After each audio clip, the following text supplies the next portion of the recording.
Over. Heart. There. That's first my first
Welcome. Thank you for joining us here today as we celebrate the mission to remember the fallen, honor those that serve and their families, and teach the next generation the value of freedom.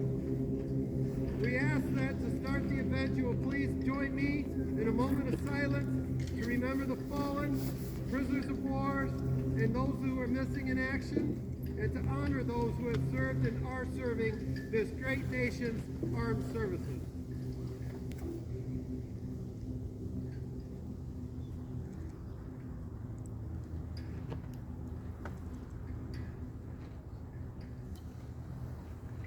Thank you all for joining us here today.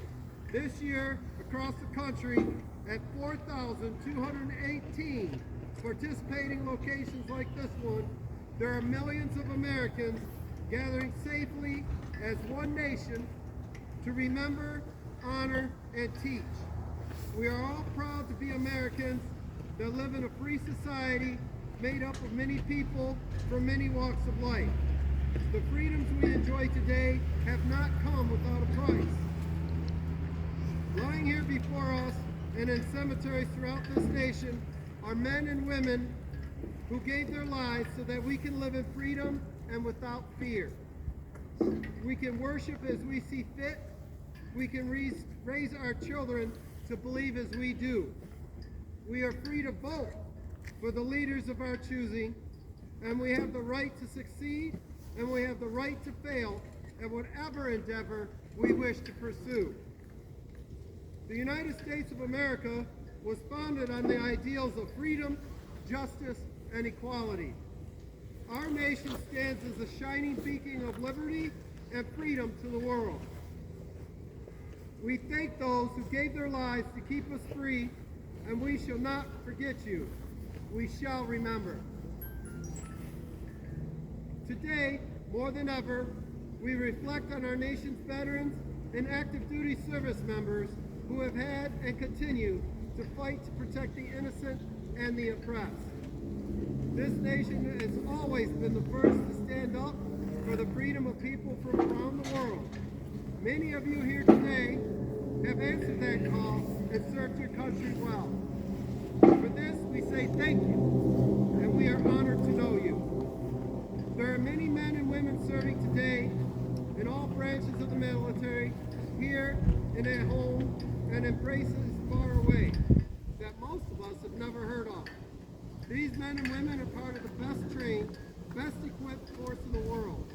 We honor them and their families for the sacrifices they make each day to to keep our country safe from terrorism, hatred, and injustice.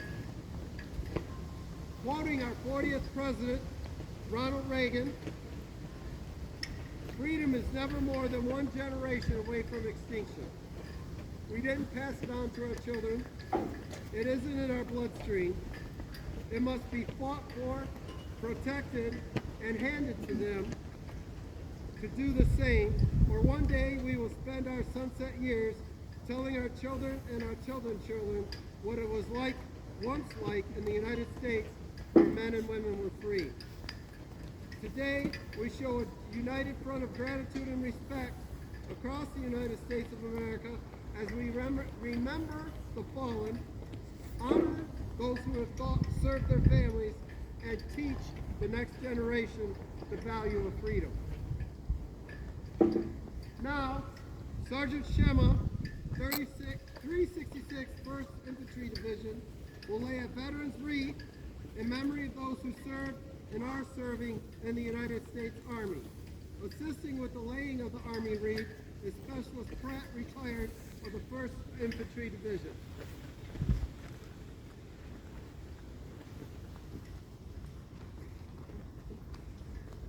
Now, Gunnery Sergeant Juan Lopez, Marine Air Control Group 48 of Great Lakes, Illinois, will lay a veteran's wreath in memory of those who served and are serving in the United States Marine Corps.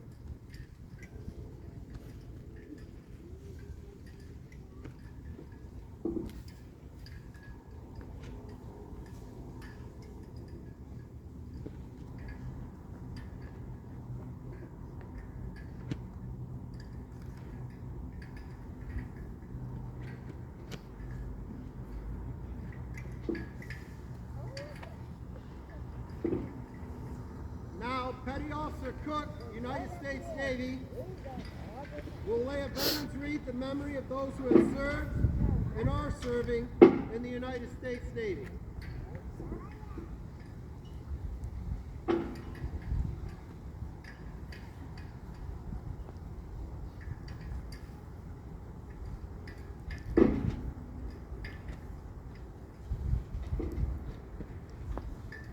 Now, Tech Sergeant Anthony Woodruff, 110th Wing, Air Force National Guard, Battle Creek, Michigan, will lay a veteran's wreath in memory of those who have served and are serving in the United States Air Force.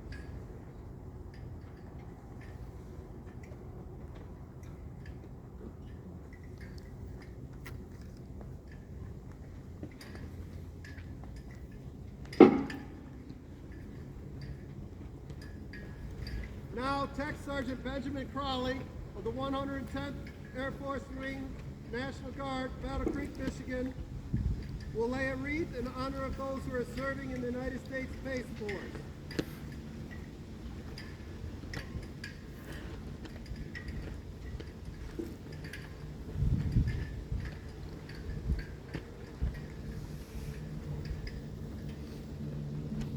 Now, Captain Glenn Witt, Civil Air Patrol, will lay a veteran's wreath in memory of those who have served and are serving in the United States Coast Guard.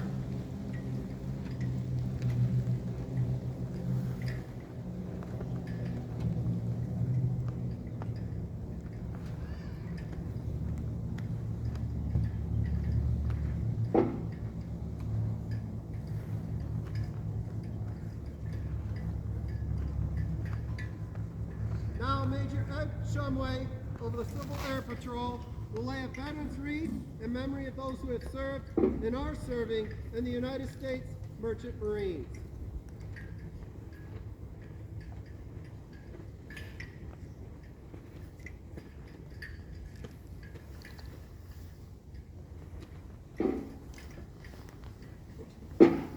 Now, Sergeant Scott Morrison with the Michigan State Police, Marshall State Police Post, will lay a wreath in honor of those first responders and emergency personnel who are serving and have served.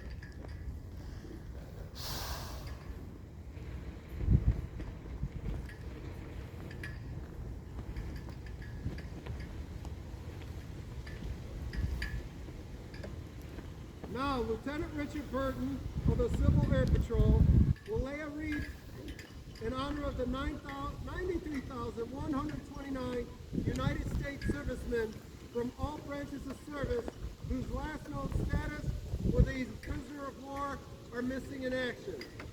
These individuals never return to the families and their homes. We shall not forget you.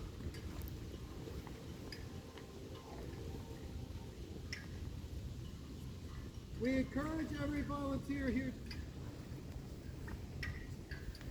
today who places a wreath on a veteran's grave to say a veteran's name aloud and take a moment to thank them for their service to our country. It's a small act that goes a long way towards keeping the memory of our veterans alive. Remember, we are not here today to decorate graves. We are here to remember not their deaths, but their lives. Each wreath is a gift of appreciation from a grateful America. These live balsam firs symbolize our honor to those who have served and are serving in the armed forces of our great nation, and to their families who endure sacrifices every day on our behalf. To our children, we want you to understand that the freedoms you enjoy today have not been free, but have come with a cost that someday you may have to pay yourself. As a nation standing together, we can defeat terrorism, hatred, and injustice. Thanks to our veterans, we have the freedom to do just that. Now we have two guest speakers. One is Colonel Frank Walker, retired from the U.S. Air Force, U.S. Army National Guard. Air Force National Guard. Thank you. Good afternoon. Can everybody hear me? I know you can't see me, but if you can hear me. Blue Star families, families of fallen veterans, Blue Star families, military members, veterans and their families, ladies and gentlemen. Today, I prepared a lot of remarks, not a lot of remarks, short remarks. But you know what? I think I'm just going to speak from the heart. I think I'm going to put these aside for just a second. Because what I just witnessed, you know, I bowed my head and I thank God that I'm an American and I live in the greatest nation on earth. And that we can do the great things for all our Americans that have given and paid the ultimate sacrifice that we live in the greatest nation on earth and the freedom we enjoy. You know, I think it was back in 2005 or so, Debbie and a few of her folks came out here, and there was about 10 people that actually had the ceremony. Look around today, ladies and gentlemen. We've come a long way as a community. And I'd be remiss if I didn't thank a few people today. First of all, I want to thank I want to get this right, the Battle Creek Air Patrol Cadet Squadron. And all the cadets, let's give them a big round of applause.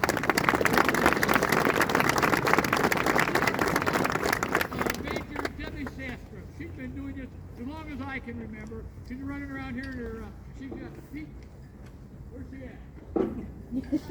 She's over there. She's back there working. But anyway, when you see her, thank her very much for all she's done.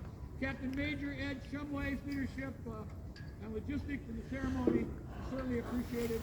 And of course, our good Lieutenant Colonel of CIP, Lieutenant Colonel Mike Sandstrom, is going to be here behind us somewhere. He's been here ever since. And of course, all of you have taken time on your Saturday to come out and show the respect and dignity to our fallen heroes. And I can't say enough about that. We live in a great community.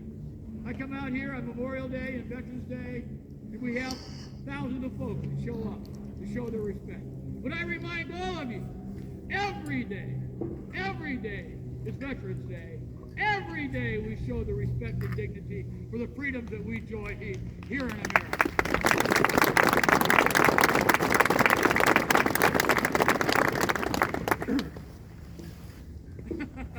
He said, I don't need a microphone. I guess you can hear me. I'm little, but I'm loud. I used to be able to say I'm skinny, but I'm proud. I can't say that. But, ladies and gentlemen, it's certainly an honor and a privilege to be here and to be able to speak on behalf of all of our veterans, and I do that on behalf of all of you. It's not about me, it's about you, and it's about all of those that have paid the ultimate sacrifice. On behalf of the community, the Fort Custer National Cemetery Advisory Committee, and the great work that our director and all the staff do to make this a national treasure and is a national treasure, we want to thank you for your powerful demonstration and love and appreciation for our fallen. God bless all of our Gold Star families. God bless our military and their families. God bless our veterans and their families. God bless those who support them. And God bless the greatest nation on earth, the United States of America.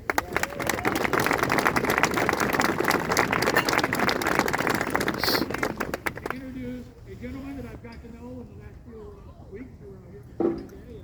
He's certainly a true advocate of our military and our veterans.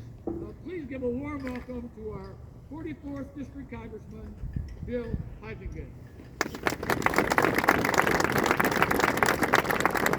All right, anybody else reminded about that old saying, it's not the size of the dog in the fight, it's the size of the fight in the dog? Well, I want this dog fighting for us. And I know he has, and he still continues for the veteran community. So, Colonel, thank you for all that you do. Now, I'm new to representing Battle Creek. The 4th Congressional District has taken on a different configuration over the last year. I live up in Holland, and it stretches down the lake shore to Stevensville, just south of St. Joe, Benton Harbor, stretches across to Kalamazoo, and takes in Battle Creek. But please forgive me for those of you that may have heard this on Veterans Day, but Battle Creek's a very special place for me and my family for 2 reasons. One, my namesake, my grandfather, William, came through Camp Custer when he went into and out of the U.S. Army during World War I. The second reason is my father, Gerald, who after having a B-24 crash in Italy 2 days before Christmas in 1944, ended up convalescing and recovering at Percy Jones Hospital just down the street in downtown Battle Creek. And it is truly an honor and a pleasure for me to serve and to represent Battle Creek. But I gotta tell you, this place is one of the most honored parts of the district in my mind. And I'm so appreciative of everybody that comes out to honor these men and women who have served their country and lie at rest here today. Now, something happens when you get elected to the U.S. Congress. You have to make a lot of decisions. You hire staff, you figure out your office, you get all these various things all in orders, you'll get worked on into what committees you're going to have. One of those things that you have to make a decision about is what flags are you going to have out in front of your office? Well, for most people, it's pretty simple. We have the American flag. We fly the flag of our state. But then you have some choices. And at the time when I got there, my predecessor, Peter Hoekstra, had the POW-MIA flag out. And I decided, I think I want to keep that. It wasn't until about 6 months later, I was sitting down with somebody in Holland, a guy named Bruce Johnson. And up on Bruce's wall in his office was a photo, a grainy black and white photo of somebody in military combat fatigues. And it turns out it was his dad. And his dad was one of the first POW MIAs during the Vietnam War. Yet to this day, his dad's remains have never been recovered. However, his missing father spurred his mother on to help create the POW MIA organization. And she did that with Sam Johnson's wife. Sam Johnson was a member of Congress I had an honor of serving with briefly at the end of his career, who spent over 3 years in Hanoi Hilton. And it became very real for me that day why I was flying that POW MIA flag out in front of my office. And now as of late, it's become very fashionable to swap out and fly political statements, frankly, out in front of those offices. I don't do that. I refuse to do that, because those men and women who have paid that ultimate sacrifice, and those families who still yet today do not know where their loved ones may lie, deserve to have that recognition. So when that wreath was laid by that young lady for those POW MIA families, that struck a chord in my heart. Today kind of gathered a theme of service for me.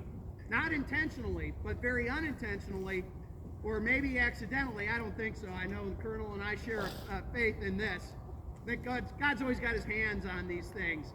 But earlier today, I was speaking at the Youth Academy Challenge, Youth Challenge Academy graduation. And I saw these young men and women who were turning their life around, and I was watching those people who were helping them, serving them to make our community and our state and our country a better place. And then as we were driving here, we passed the Toys for Tots drive happening over at the air base. Another small but very important part of acts of service. And then today, what you are doing here right now, this is an act of service. It's an act of reverence. And I want to say thank you especially to those families that have brought those kids along. Because as the Colonel was quoting President Reagan, he's absolutely right. We're only one generation away. And if we don't take that responsibility as parents and grandparents to get our kids to understand what this country is about, what it was founded for, and those that have sacrificed for it, we may lose it, folks. So thank you for making sure that we do not. Not on our watch. Not on our watch. So God bless you. Thank you for your time here today, for honoring these men and women, and God bless America.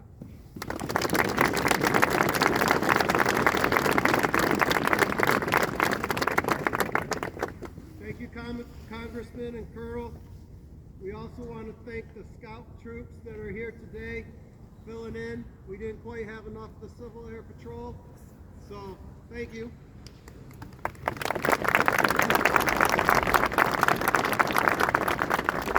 Bugler, pay taps. Present. Hard.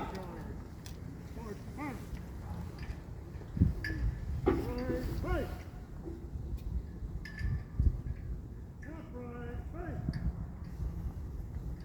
Ready? Aim.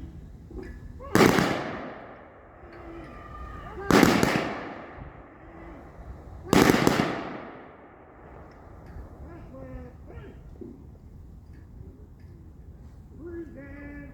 Out.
Each wreath you will be placing today is handmade and unique. They are made of balsam fir, grown in the Down East region of Maine, USA, with pride. It is important to have that intimate moment with the hero you are honoring. But please remember while you're doing it to take a step back and look at the complete picture of what all of us have accomplished through the mission to remember, honor, and teach.